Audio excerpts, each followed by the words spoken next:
Olá, aqui é Fábio Marques, estou aqui com o Rui Dreber, empreendedor em série, ou empresário. A gente fez vários módulos já com o Rui, onde ele compartilhou com a gente várias dicas da trajetória dele, desde trainee, executivo, empreendedor de várias empresas aí.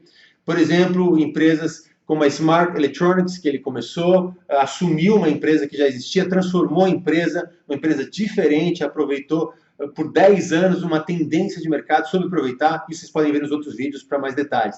Depois falamos da Boas Novas, né? Um projeto onde ele juntou jornalistas de ponta e criou um projeto que distribui boas notícias para o mundo e dentro de grandes empresas de forma customizada, um projeto sensacional.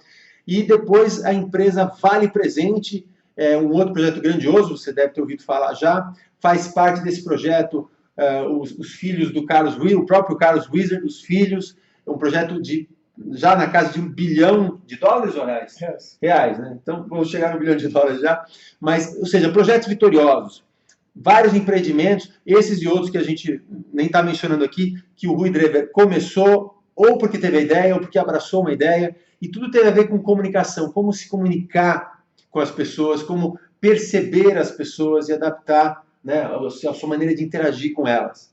A gente tem várias dicas ao longo do processo. Esse módulo em particular é onde o Rui generosamente vai compartilhar com a gente 5 critérios, um método Rui Dreber, tá? 5 critérios que ele leva em consideração para escolher projetos e que até agora fizeram os projetos do Rui sempre vencedores. Tem altos e baixos, todos os projetos tiveram percalços, a gente viu aqui, quem viu os outros módulos sabe do que eu estou falando, mas ele sempre conseguiu fazer o projeto vingar e ter sucesso e se realizou como pessoa fazendo isso.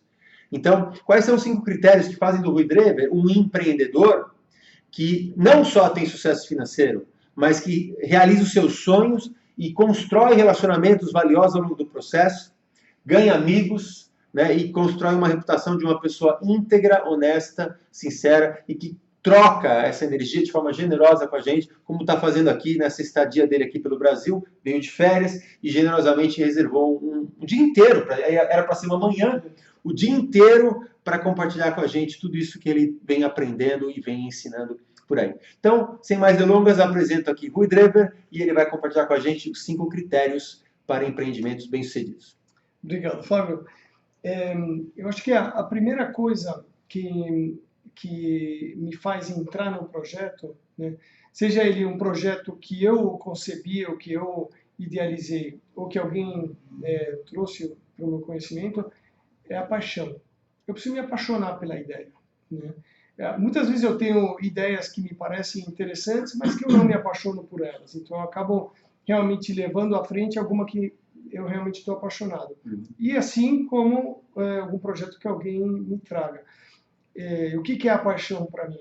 A paixão para mim é alguma coisa principalmente que eu sei que vai me deixar feliz, né? Então isso tem que estar alinhado com os meus valores, os meus princípios de vida, né? Tem que gerar um bem para a sociedade como um todo, seja ele um produto ou um serviço que está sendo oferecido. Ele tem que agregar valor, né? Então, tem que agregar valor para o meu conhecimento pessoal. Eu gosto de aprender. Então, eu quero me envolver no projeto que me ensine, né, com o qual eu esteja aprendendo coisas novas também. Isso também me apaixona. Então, às vezes não é uma paixão pelo produto ou serviço em si, mas é uma paixão pela oportunidade de estar aprendendo um segmento absolutamente novo. Não é o prazer em si de estar envolvido, mas o prazer de aprender no processo. De aprender no processo. Você diria, desculpa, que o aprendizado ele é um alavancador de paixão? Se nós estivermos dispostos a aprender em todo o processo da vida, a gente vai aumentar o nosso prazer e a nossa paixão pelos empreendimentos. Com certeza. E hoje eu tenho uma propensão a querer aprender em todas as áreas da minha vida, né? E isso, eu acho que isso me traz um grau de felicidade maior do que eu tinha no passado, quando eu não estava nesse estado de uma abertura para aprendizado permanente. Então com isso certeza, alimenta a sua paixão. alimenta a minha paixão. E você percebe nos outros, quando alguém vem te apresentar um projeto, quando a pessoa está apaixonada pelo projeto, não que ela sabe tudo. Muitos projetos que você começou, que ajudou a começar, a pessoa nem tinha noção de por onde começar. Sim. Mas ela estava apaixonada pelo projeto, estava disposta a aprender. Isso me cativou. Tá. Né? Então, às vezes, me cativa a paixão alheia.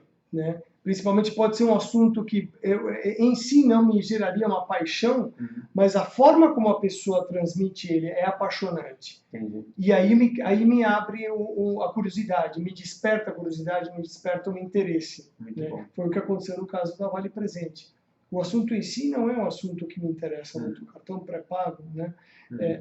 Transações interbancárias não é algo que me interessa, mas a forma como o Rodrigo me apresentou me gerou muita curiosidade e eu aprendi muito no processo. Entendi. Então, por isso que eu acabei entrando no Então, projeto. é o primeiro critério, paixão. Paixão. E essa paixão muito se alimenta quando a gente está aberto a aprender. Exatamente. Muito bom. O segundo ponto é a oportunidade de mercado. Então, já tive algumas paixões e quando eu fui ver se havia uma real oportunidade de mercado para aquela paixão, eu vi que não tanto. Então, obviamente, eu abdiquei de seguir adiante. Então, a segunda coisa, após identificar uma paixão por aquilo, é ver se há uma oportunidade clara no mercado para se colocar aquilo em ação. Ou seja, então, você é um empreendedor apaixonado pelas coisas que abraça, só que você equilibra bem com a razão, né? Quer dizer, não adianta estar apaixonado, é minha paixão, então eu vou fazer a qualquer preço, a qualquer custo, mesmo que não exista ninguém interessado no mundo.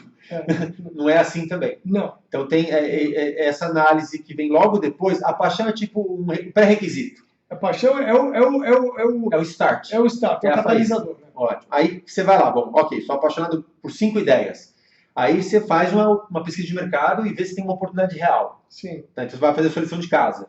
Vou fazer a lição de casa. Primeiro, antes de fazer a pesquisa de mercado, eu faço uma análise mais macro para ver se há uma oportunidade para aquela ideia dentro do mercado. A pesquisa de mercado é a terceira. Ah, tá. Então explica um pouco mais essa oportunidade, a análise da oportunidade. A oportunidade eu vejo, faço uma análise do segmento, né? Tá. E como está esse segmento na economia como um todo. Então, é um segmento que ele já tem muitos players no mercado, é um segmento que ele está no seu estágio inicial, no seu estágio de maturidade, no seu estágio de consolidação. Entendi. Então, eu faço essa análise, que é uma análise um pouco mais macro. É a análise da oportunidade.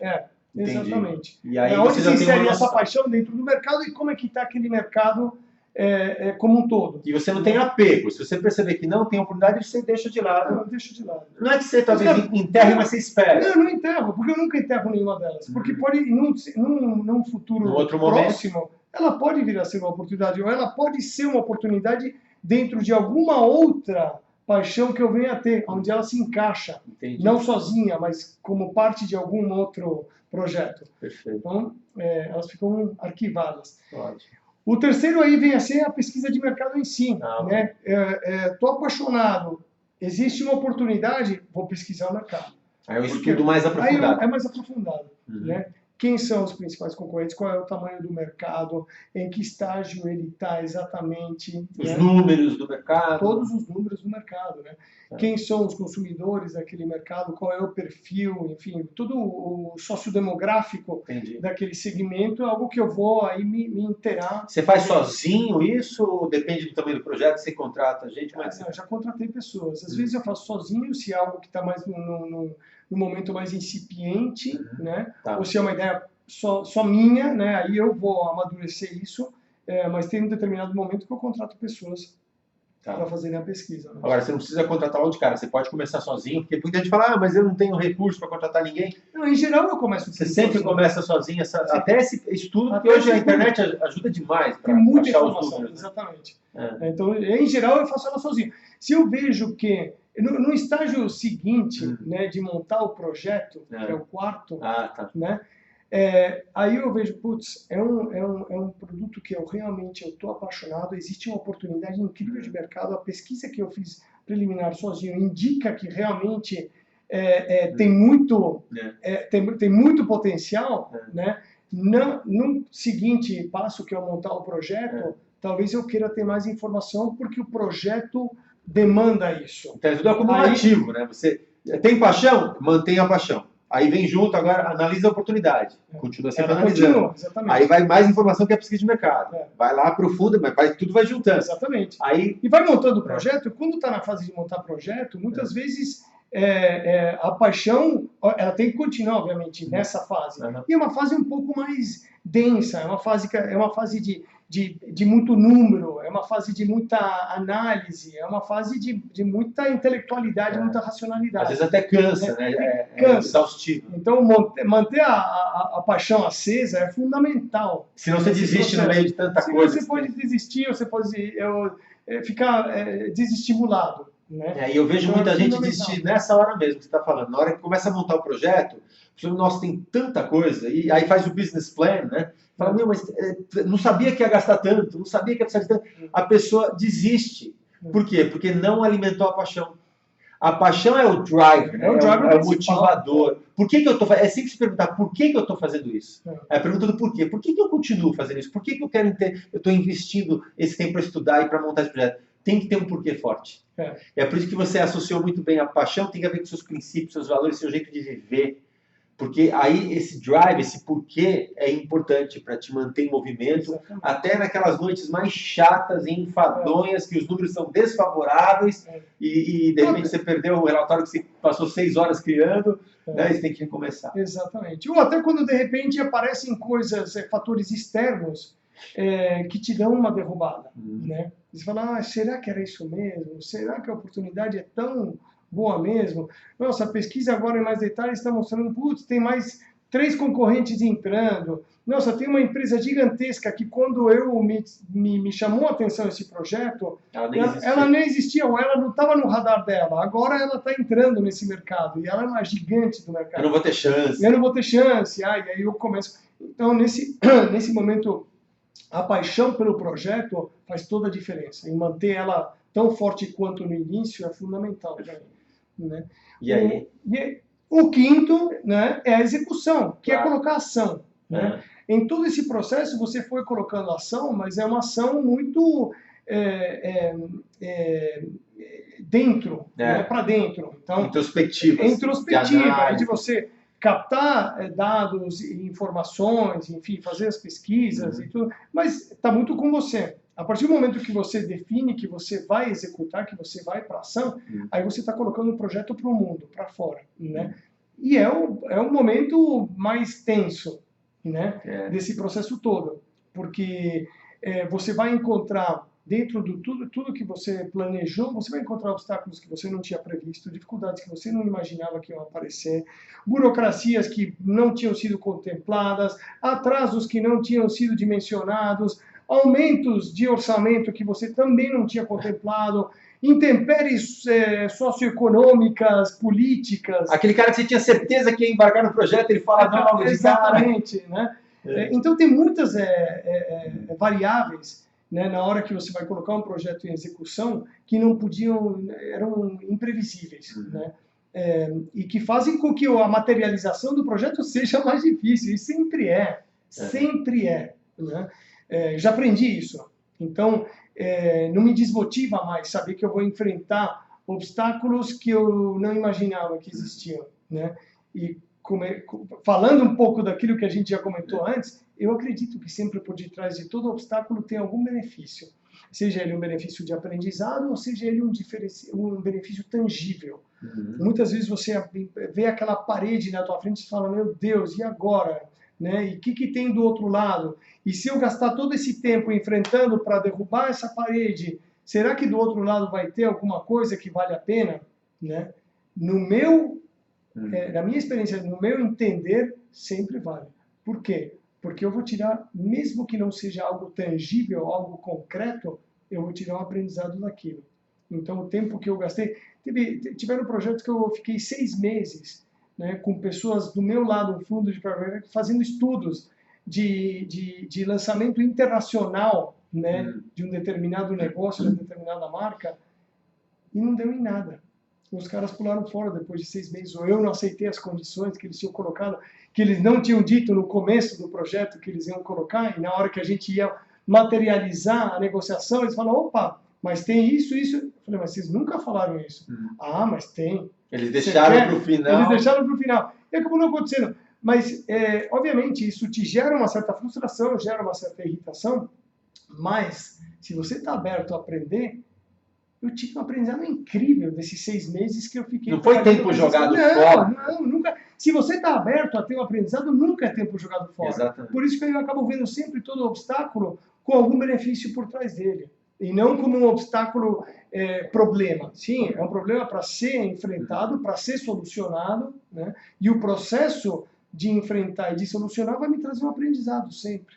Maravilha. Obviamente, eu espero que ao superá-lo eu tenha um benefício concreto, palpável, tangível. Talvez um projeto até maior ou melhor. E às vezes surgem coisas inusitadas, né, para engrandecer a ideia. É verdade. E aí, quando você supera esses obstáculos imprevistos, você até valoriza ainda mais a sua conquista.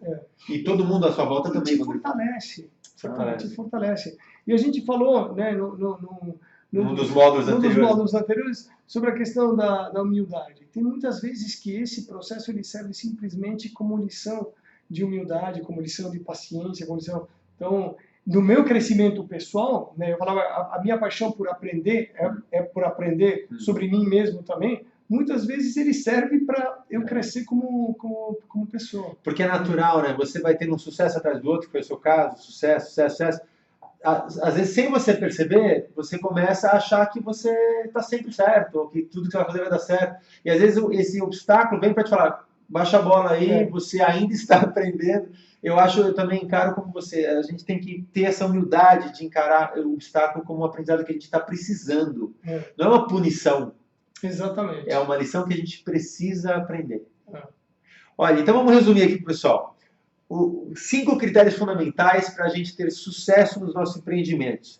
Primeiro é paixão. Você sentir que esse empreendimento desperta uma paixão em você, está alinhado com quem você é, com o seu, as coisas que te dão prazer, te trazem felicidade. Sim. Se eu estou feliz, estou entusiasmado com o projeto, é um bom sinal de que ele está dentro do meu critério paixão, está aprovado. Muito bem. E aí depois que esse requisito aí, né? Ok, tem paixão. Seja um projeto que você inventou ou que alguém trouxe para você. Você tem que sentir paixão na pessoa que criou o projeto. Número 2, aí você vai analisar o quê? Identificar a oportunidade. Identificar a oportunidade. Você vai dar uma olhada no mercado, ainda uma pesquisa assim, sua, meio informal, mas vamos olhar como é que está o mercado, se eu sinto que tem uma oportunidade real nisso daí. Se não tem, você encosta um pouquinho aquela oportunidade para o futuro, talvez. Colocou ele aqui na estante. Na estante das oportunidades. Então, fica, não é sua vez ainda, espera um pouquinho. E você parte, quer dizer, aí tem a parte bem da objetividade, né? Tem a paixão, só que você controla isso bem com a objetividade, a assertividade do que tem mais chance de sucesso. Do potencial de sucesso. Perfeito. Aí, passou nesse estágio também, você vai para pesquisa de mercado. Aí você se aprofunda mais, começa sozinho, não precisa ter budget para isso, nem orçamento. Começa, vai à internet, tal, pesquisa, se vê que precisa de mais, aí você começa a chamar ajuda, aí entra a comunicação para convencer as pessoas a participarem, mas você aí depois vai para a pesquisa. Sim. Ok, estou fazendo a pesquisa, parece, né, com todos os dados que tem chance. Aí eu vou para montar o projeto. Montar o projeto. E aí, quer dizer, aí você falou que já no montar o projeto vem mais surpresas, a pesquisa continua, porque tudo vai acumulando, continua pesquisando, continua analisando a oportunidade, continua alimentando a paixão para justamente lidar com esses intempéries, essas barreiras na montagem do projeto.